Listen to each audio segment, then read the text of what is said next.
I love London. It's such a dynamic and active city where I'm able to expand my own creativity and my own work, which makes me so happy. But it's nice to come home to this very calm environment and this beautiful garden and nature and have the best of both worlds.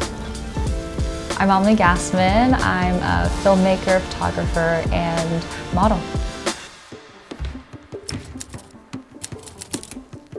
So I grew up in Paris and went to school in film production upstate New York, and then I lived in LA for 3 years, and now I've been in London for 2 years. So moving around, getting exposed to different cultures and different people. But in terms of my creativity, because of the background of my parents and them being artists, and just always being exposed to that, really, I feel like it was intuitive to kind of just fall into writing, and I love composition and I love storytelling. So I think the natural way was directing as well. In art, everything has a sort of backstory and a reason and a process. So that definitely, shapes everything in my life and also my home. What makes this home really feel like mine is everything that's in it, all the objects, the trinkets, the furniture, also all the textures, pops of color here and there and interesting objects. My grandmother is Japanese from San Francisco. She was 101. So definitely having those sort of mementos of my heritage, my history, and keeping those very close because those inspire me a lot as well.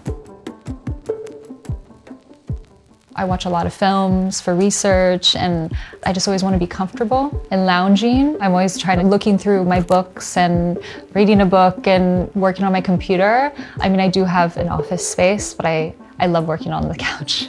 Yeah, a homebody, like through and through.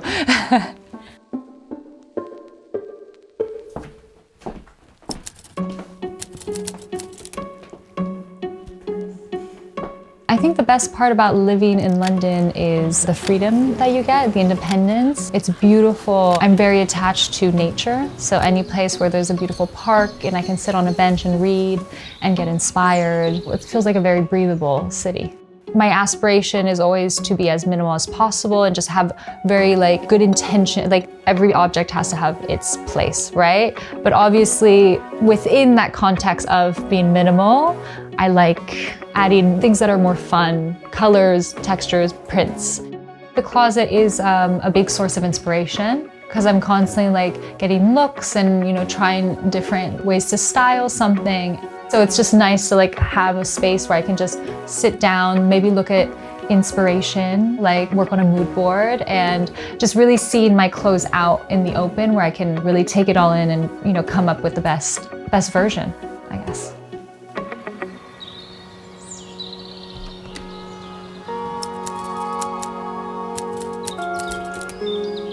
To escape, obviously, the busy appointments and running around and being on set, I'm very happy to have a safe haven, which is my garden outside, I think an outlet is also hosting. I feel like planning out the composition of the tablescape and kind of mapping out the food and how the evening's gonna go is really important to me because it also gives me experience in terms of my own creativity as well. So I really take hints from my friends and kind of having that environment, and it really helps me in my storytelling because I draw inspiration from the people I have around me as well. So it's nice to have them over. Personally, live beautiful means being as authentic and having a space that reflects that and reflects your personality and a safe place for my creativity. So it's just anything that makes me happy and gives me joy is live beautifully.